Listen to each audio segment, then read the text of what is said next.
Okay, welcome, VYPE fans. I am here today with the founder and CEO of Grind Basketball, Thomas Fields, and Maurice Elrod, marketing director of Grind Basketball.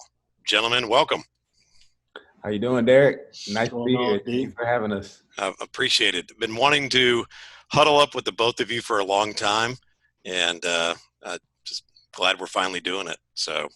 Yeah, man, absolutely. It's a pleasure being on the show. I grew up as a basketball player in Houston, looking up to VYPE, man. So it's an honor being on here, man. Thank you. Yeah, your story is really compelling, and that's why I wanted to kind of, tell it today. And I'll probably let you do more of the talking, but walk us through, your inspiration for Grind Basketball. What set that process in motion to where you said, hey, I want to create a portable, affordable shooting gun for the basketball community? How did that come about?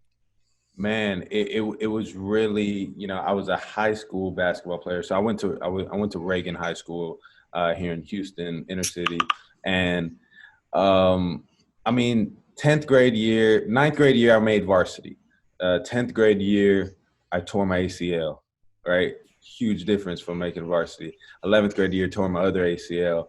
And at tearing your ACL as a basketball player, man, is almost devastating. You can't hoop for 6 months, 8 months, and it just really takes the life out of you. And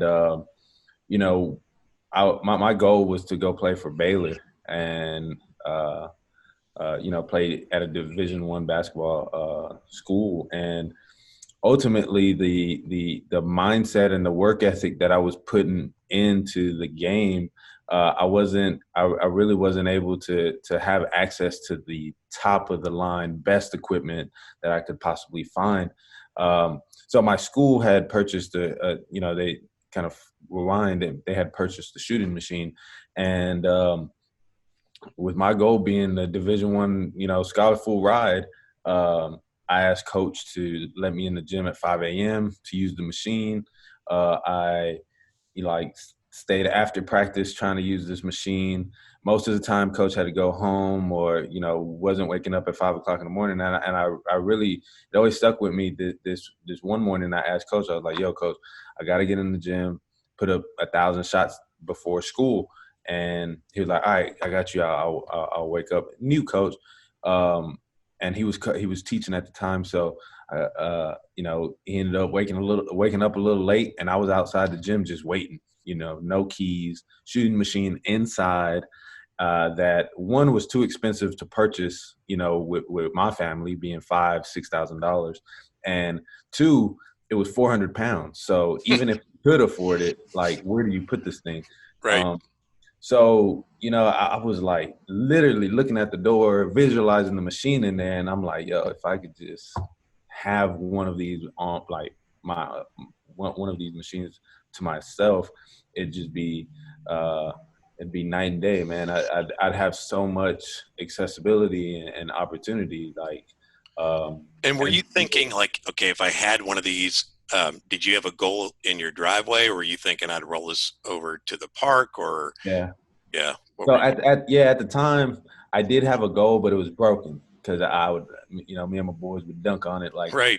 We'd go crazy on it. So the rim was all jacked up. So a lot of the times when I wanted to work out and really put in work, it was either at the park down the street or at any other park that I would just go to. Right. But I really liked working out by myself. Right. I would go, pick up games, run it 3 hours in and all that good stuff. But I did make sure I had time to work out and put up shots by myself and work on my craft. So I really envisioned if I had this access to the shooting machine, man, it would be so cool if I could just take it anywhere, no matter what, there would be no boundaries. Right.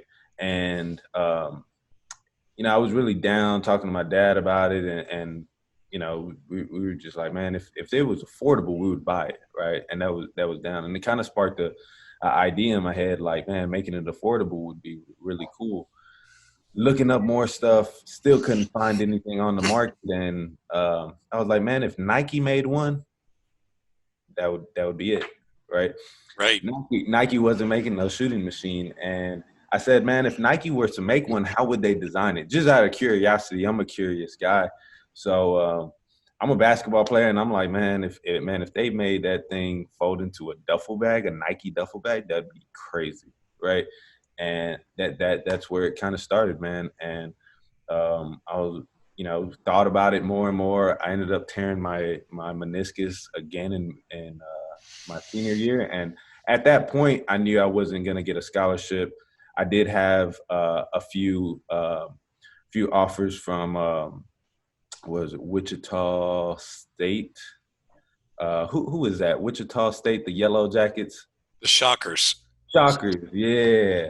So and at that time, Fred VanVleet was their point guard. So he was a little dude like me. So I was like, man, I really had a shot. But at the time, man, my knees weren't allowing me to even play a full game. Right. Right? They were swelling up and all kinds of stuff. So it was really, I was really hard on myself. But at that kind of in that valley of darkness, right? I was able to think of this idea, and I just went all in. I was like, man, if I can make this thing affordable and portable for millions of kids like me around the world, I'd love to try to make that happen. That's great. Maurice, to kind of loop you in here, how did you connect with Thomas, and what was the draw for you? I mean, I've known you for a long time. You've got a Yeah. great marketing mind, and I know that you would never just, get involved or latch onto something if you weren't passionate about it. So what was it about Thomas and Grind Basketball that you're like, I want to be a part of this? Yeah, so for years, man, I mean, I've been in the Houston community, for about 14, 15 years, but really kind of broke into Houston basketball around like 2007-ish. And, started doing high school hopefuls, and I'm in the gym all the time, watching all the kids, making highlight tapes and doing documentaries. So I'm very, very familiar with just the basketball community. And kind of fast forwarded how at Thomas, it was random because for what, I don't know, I was already, I think I was either already following Grind Basketball, or like my son Trey told me about it, because initially he was posting a lot of just beautiful pictures of like basketball courts. That's all he ever posted initially. And I went to an Astros game. I got tickets from someone, and I went to the game. It's kind of like to do a thank you to this person who gave me the tickets. I took him to dinner. And so we had dinner. We went to California Pizza Kitchen. I'm at Memorial City, and we're just talking. And he's like, yeah, man, he's a tech guy, but he worked for the Astros, right? And he's like, yeah, I heard about this guy named Thomas Fields.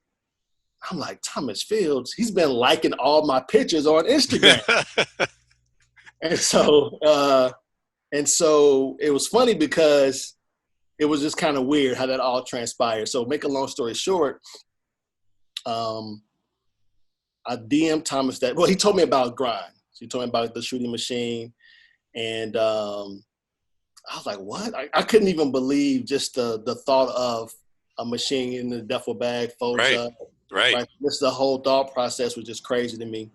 And so I had DM'd Thomas that night. It might have been, I'm a night owl. Anybody that knows me knows. Oh, we know. You might get a message at 2 a.m. That's the only time I get a message from you. It was really late, and I just DM'd Thomas on Instagram and just said, hey, man, I would love to hear more about what you got going on. And I think we might have met a couple days later at Raising Cane's. And that was about 2.5 years. It's been a while. And the crazy part about it for me was just the story, right? As he just kind of displayed. And just being that young, I always think, when I was 19 years old, I wasn't thinking about creating a business, let alone something that essentially will change the game, right? So that really stuck to me. I'm always mentioned to Thomas, when I first heard, Nas's album, Illmatic, Nas wrote that album when he was 18, 19 years old. You know, Tupac passed away when he was 24, right? Biggie was 25. These are young dudes that were like doing just amazing things. And that's what really just kind of stuck. Like, man, Thomas is really young, brilliant guy.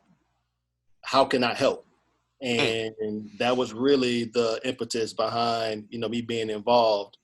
And so we've been at it, man. And I love the hardware space from the perspective of I never knew how long it would take just for things to manifest, right? So you go through so many different versions, and Thomas could tell you, you know, you go through so many different versions of the product to finally get to where it is today. And like that process is just, it's taxing.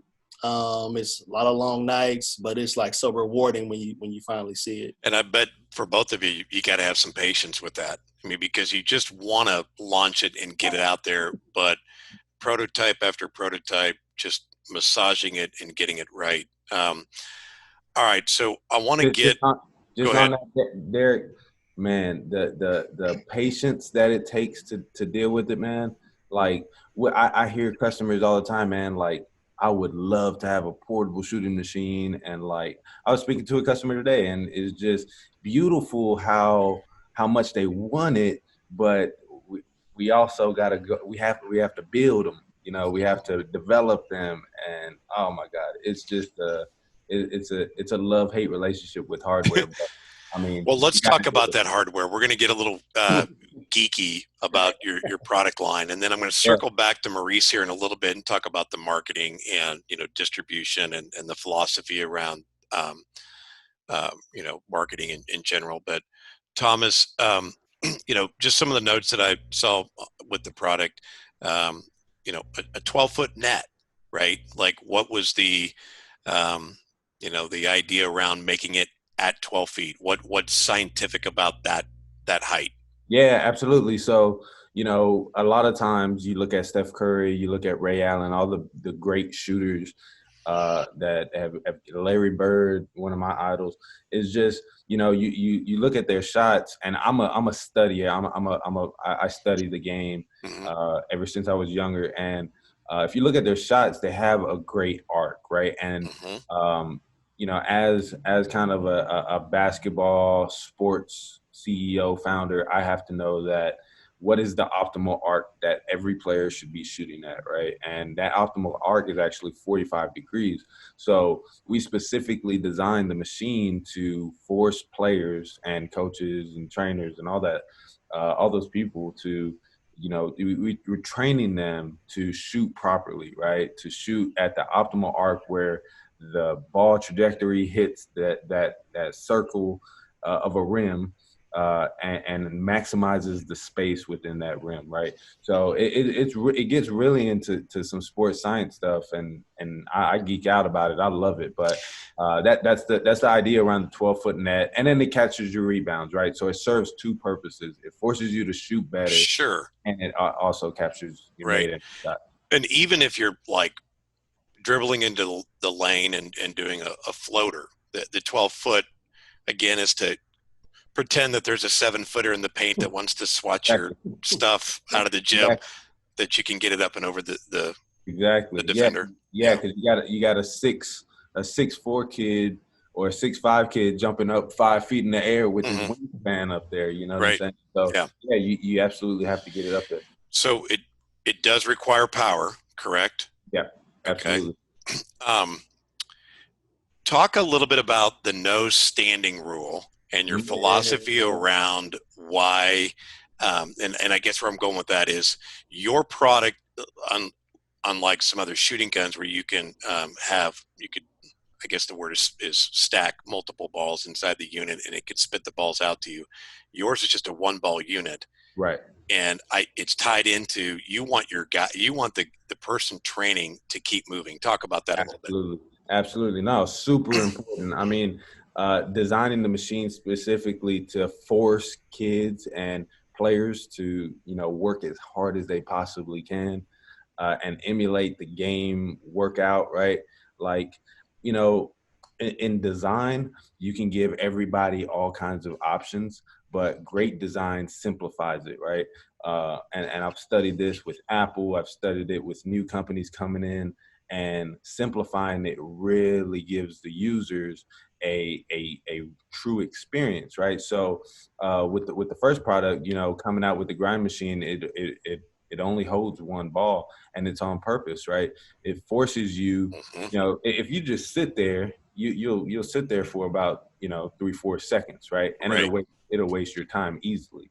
But if you shoot, relocate, study the ball, And always have come your back, and come back and focus on your footwork, time the ball as it's coming to you. It's a science now, right? which Now is reality when you're playing the game. absolutely, Absolutely. yeah. So Yeah. you have to move without the ball. You have to relocate and always move without the ball, right?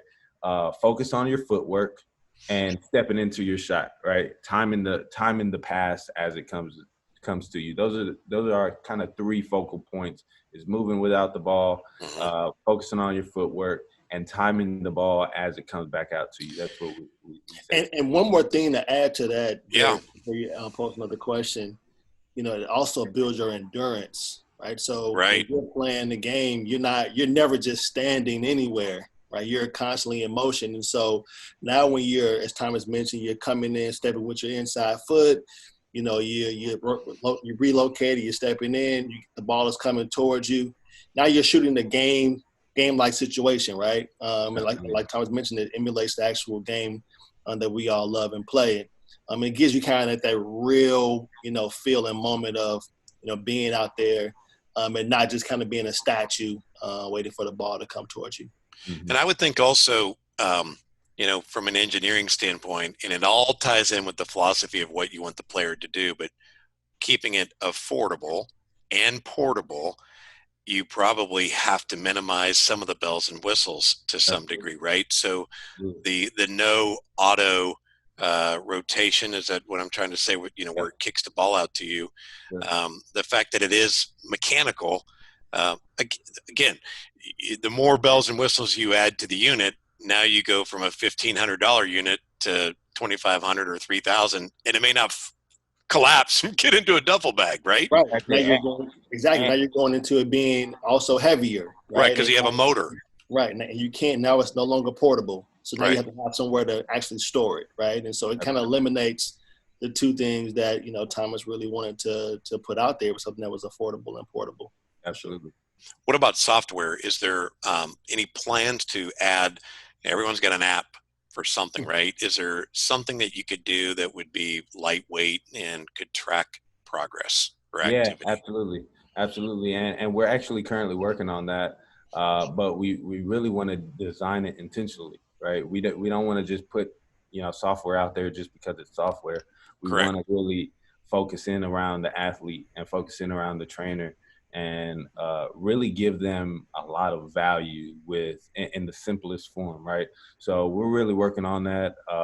To track your made and missed shots, right, in the best way possible, um, to help them, work out and maximize the practice time that they're putting into the machine, and really give them an awesome experience as they're kind of locking in, focused on, getting better as a basketball player.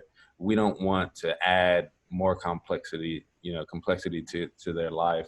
We really want to be like almost a best friend type of machine, or like that great coach that you have that curses you out and forces you to put in work because he loves you so much, right? Right. That's what we want our machine to do. We want our machine to lock players in, and you're not worried about anything but getting better, right? So, Talk about, all right, let's shift gears. Let's get into like manufacturing and inventory or the order process. If I wanted to order one today, what would that lead time be?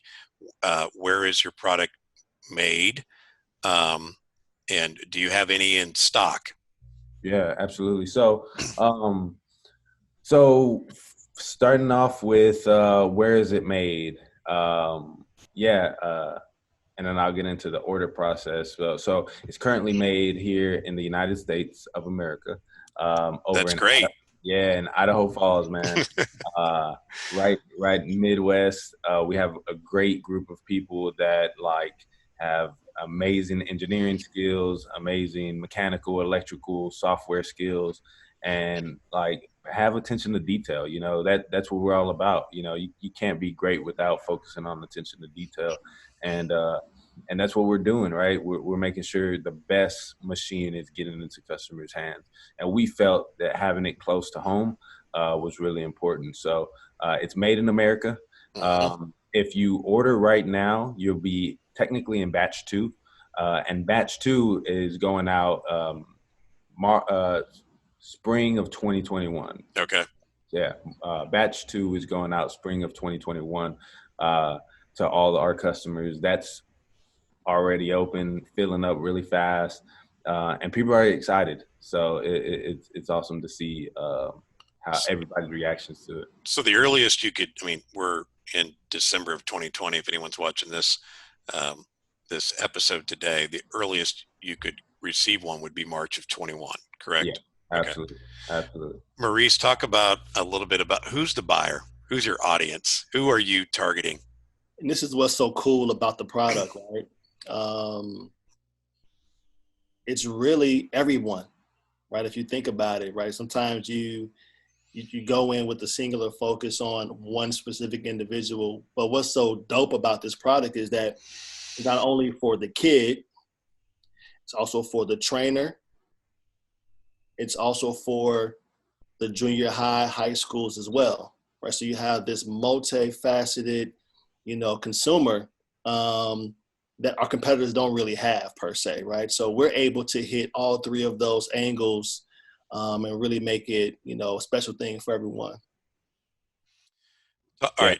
Talk about the business side a little bit. With any startup, finances and funding and having capital is just key, right? So what can you share in terms of, maybe where you were and where you are today? What's your investor group look like? And, how do you basically plan to finance the company moving forward? Yeah, for sure. And that's really, the main reason that, we're first starting out with these pre-order batches, right? Because I initially started the company out of my garage, right? I was a basketball player that learned how to weld and technically a self-taught mechanical engineer, right? There you go. If you would have saw some of the older versions of the machine, it's crazy. It's crazy to see. And it's great though, because we started with $0. I was working at the YMCA 5:00 in the morning, and I would clean all the machines and then work on grind. And then I got a job at Cane's, and then all the money that I would make would finance the company, right? Wow, that's great. Would finance the prototypes. I actually won one business plan competition, got $1,000, and I was ecstatic, right? It funded us for about 6-8 months, right? And we made it work, man. But going from that level of not having a dime and just putting a whole bunch of blood, sweat, and tears into it in the garage and really grinding it out, to now, we raised over $300,000 from a great group of investors that trust, believe in the product, believe in the company, and believe it to be much more than just a shooting machine, right? Which has been always my kind of frame of mind. We're setting out to be, the Nike of sports equipment, right? The sports equipment that Nike doesn't touch, that's what Grind is doing. And we're gonna kill it, right? And focusing in on designing for the athlete, like Maurice said, the product goes to athletes, coaches, and trainers, but everybody starts as an athlete, right? So if you design it for the athlete, that's the key, that's the secret sauce. But it's easier said than done, for sure. So yeah, we just raised a round of financing, and that's going to give us some breathing room and allow us to ship on demand like everybody wants us to. So the pre-order phase was kind of an initial jump start. We got customers to believe in us, give us their money, and with that money, we're putting into the manufacturing. We're not using it to pay ourselves. We're not using it to develop the machine. We've already put our sweat and blood into it. So whatever customers pay us, that's going directly into their machine, and the profits will be reinvested into the company. But now we got to a point where we've got some money, got some great investors, and the future is very bright. So Here's what's so. Yeah, go ahead, Marie. Sorry. Just to jump in, because when Thomas just mentioned, working at the YMCA, and then coming home and working in the garage. Right. This is just him by himself. I think one of his buddies was working with him as well, just trying to put it together. I just kind of want to just kind of give some light on to like that part of the story. I think a lot of people just don't really understand. I mean, he started at 19 years old with this idea, 18, 19 years old, right? 25, 26 now, right? So you're talking about 6 years later, where now you're finally starting to see things, come to fruition. And I think oftentimes people believe that, you do something today, you can reap the benefit tomorrow. And like, it just doesn't work that way. Thomas has probably pitched the grind, the company over 400 plus times. This is a lot. It's a lot that has gone into it. So I just want to make sure like the young fella gets his flowers, because he's done a lot of legwork that you just see the machine and you're like, oh man, that's pretty cool. Have no idea like what actually transpired over the past 5+ years. And so just, again, for me, it's just to kind of see him right, have that vision and that dream, and then to be able to, build a team, because none of us are getting paid. He has engineers, sales guys, it's a core like 8 or 9 of us, and we just hit the pavement every day just trying to make it happen. You're grinding, right? Yeah, for sure. A lot of sweat equity. So we're building the company off of that sacrifice, and so everybody's in it, all in, talented, everybody's all in, and it really builds a company culture of like, yo, you gotta sacrifice, and whatever you're putting in is earned, right? And I just hope to continue, building that with great people like Mo. I mean, I used to look up to Mo as a kid, looking up That's to great. High school hustle. Yeah. It's amazing. Well, I know if you order today, we talked about how it's factory direct, right? And there's a process of shipping it directly to the consumer. Will that shift over time, or are there plans hopefully to get that into retail stores, or maybe even where you could go onto Amazon.com and buy one day, right? Absolutely. So the process is already rolling. The first batch of customers really pushed that into its kind of into fruition, right? Getting that first initial capital from that batch one of customers, it really got us off the ground and allowed us to kind of get the ball rolling, and gave investors confidence that said, yo, they're actually doing some great stuff over here. I'm gonna put my money in, and I'm gonna help this company grow, where they can get on Amazon and ship direct, and where they have inventory to ship within 3-4 days. And that opens up the market tremendously, because everybody wants, it's a now world. Everybody gets things within a day. Yeah, imagine how cool that would be to go on Amazon Prime, order a portable shooting machine, and the Amazon delivery guy is wheeling that up to your front door. Yeah. That'll be a good day for you all.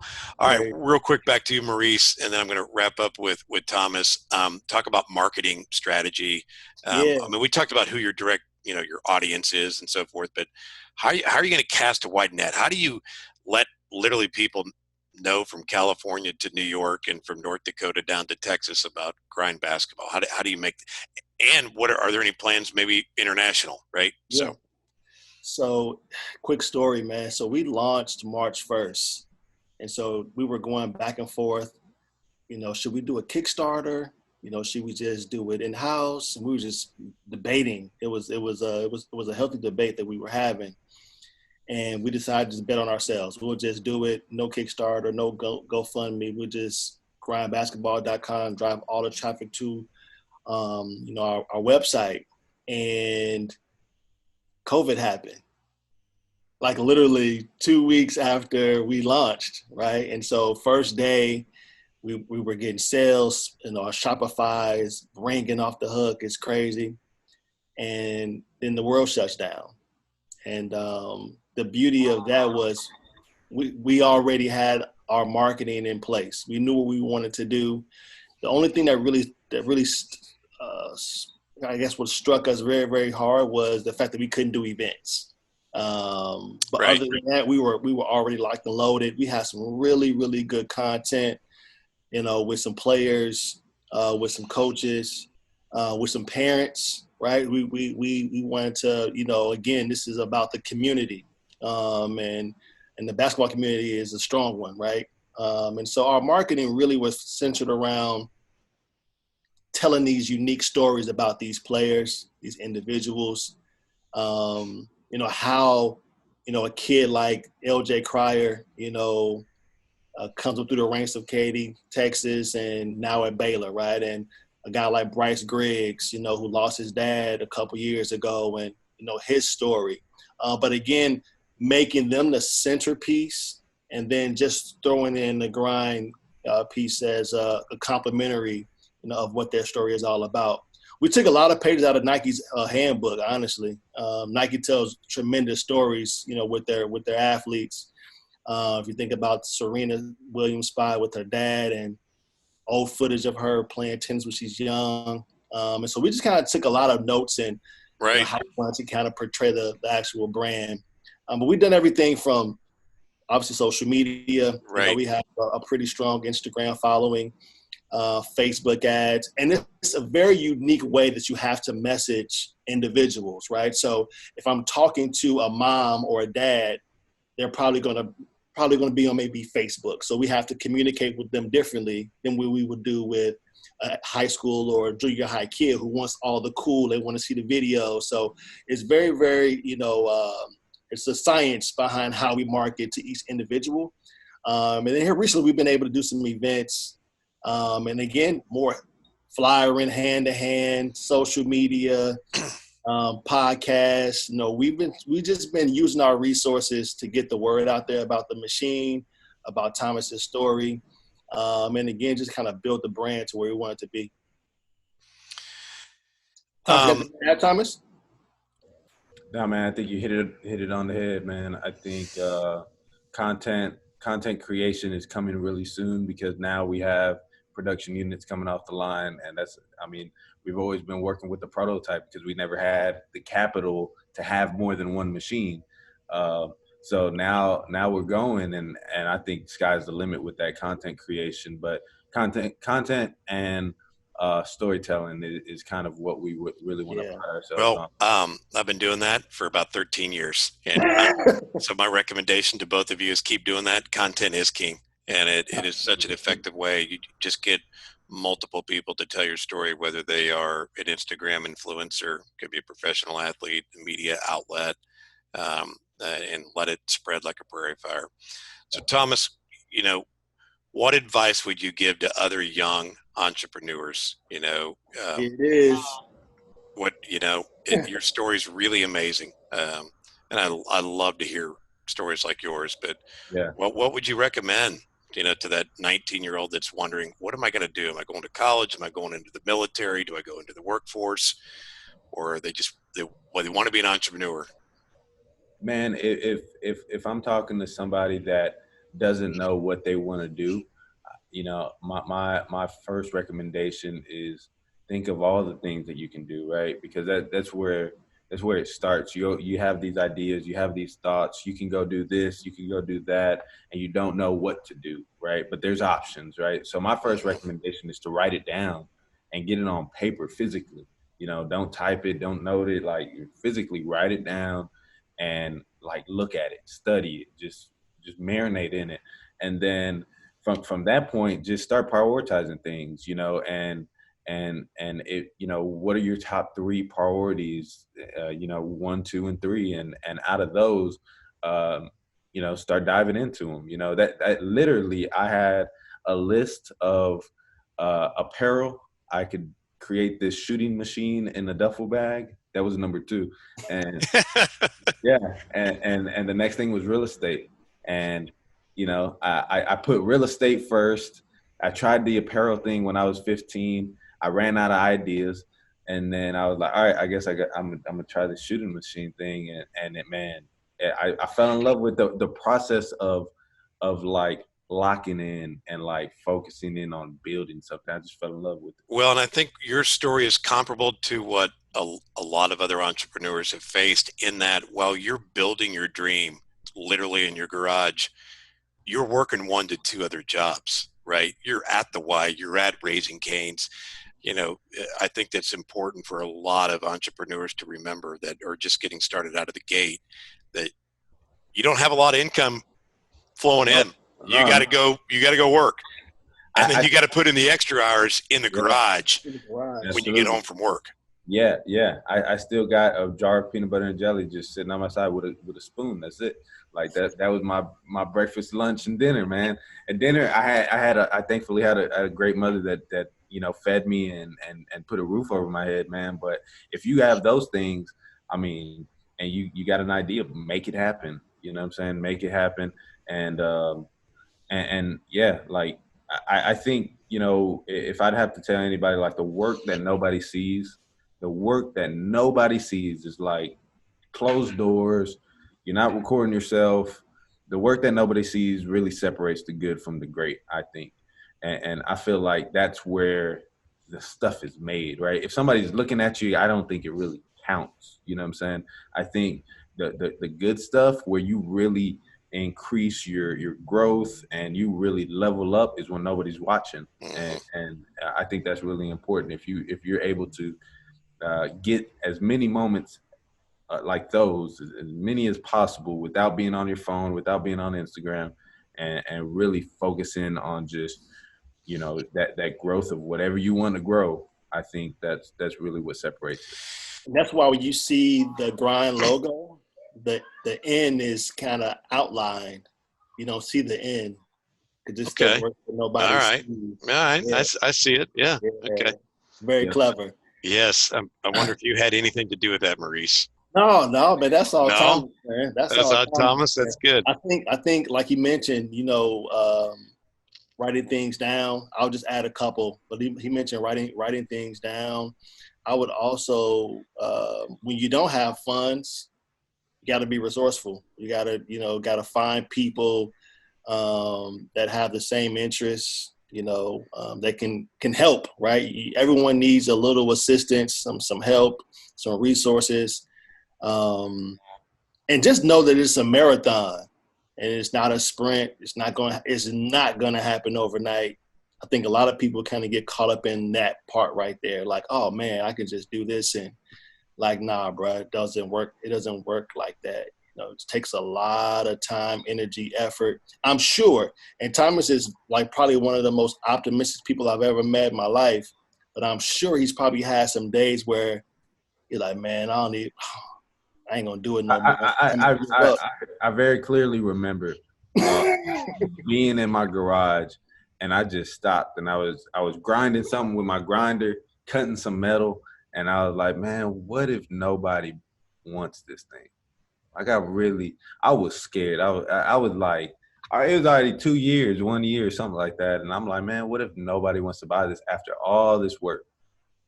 And I looked down at that machine and I was like, well, shit, if nobody wants it, I want it. So Well, stereo, I got a portable shooting machine. I'm good, man.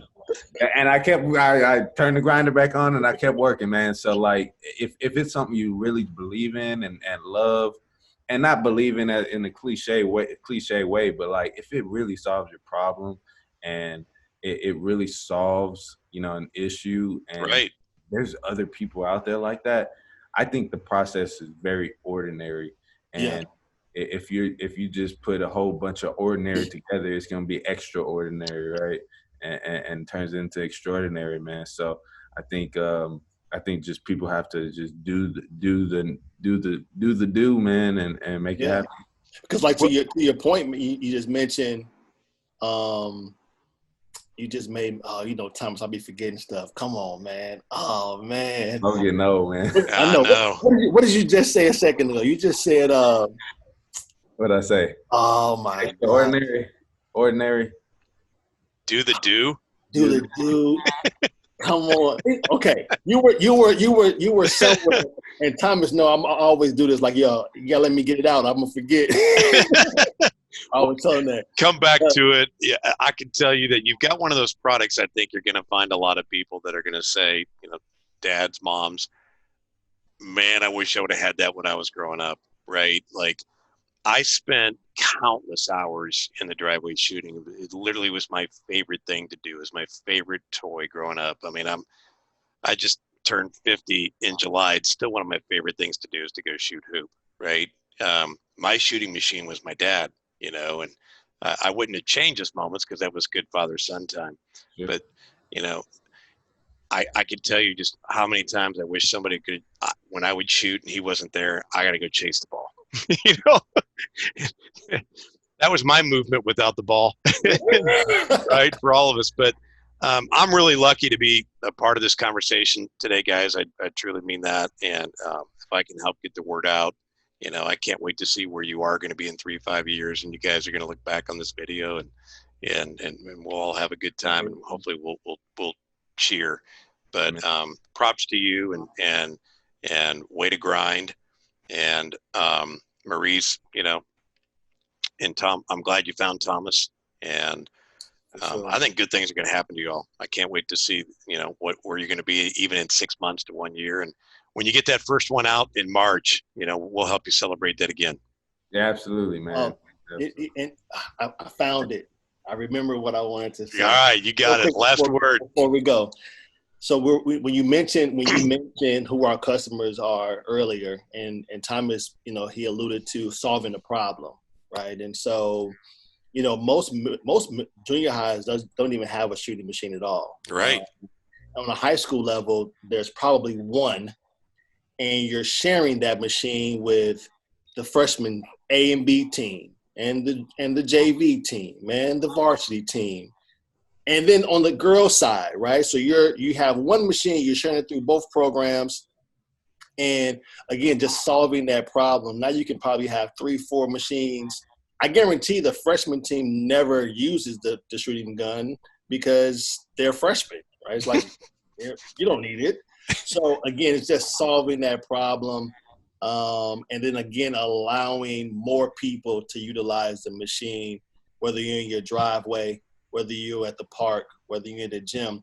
And I will say this, and Thomas, I'll let you go ahead and say something in closing, but to see the machine with your own 2 eyes, see, Derek, you've just seen videos, you've seen pictures, you've never seen it in person. Right. To see it in person is an unbelievable experience because you literally see something in a duffel bag that opens up to a shooting machine. Like a transformer. It'll blow your mind. I can't wait. That's great. Yeah. All right, Thomas, any final words? Man, visit our website, grindbasketball.com, Instagram, grindbasketball.com, Twitter, YouTube, TikTok, everything.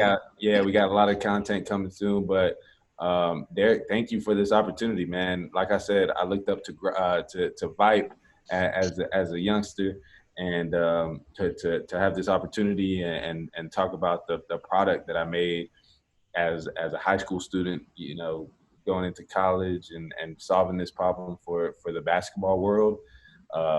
Man, I just pray and make sure that we're able to continue solving these problems for our community. Man, we deserve it. Appreciate it. All the best to both of you. Cool. Thank you, Derek. All right, fellas. ID. Y'all have a good one.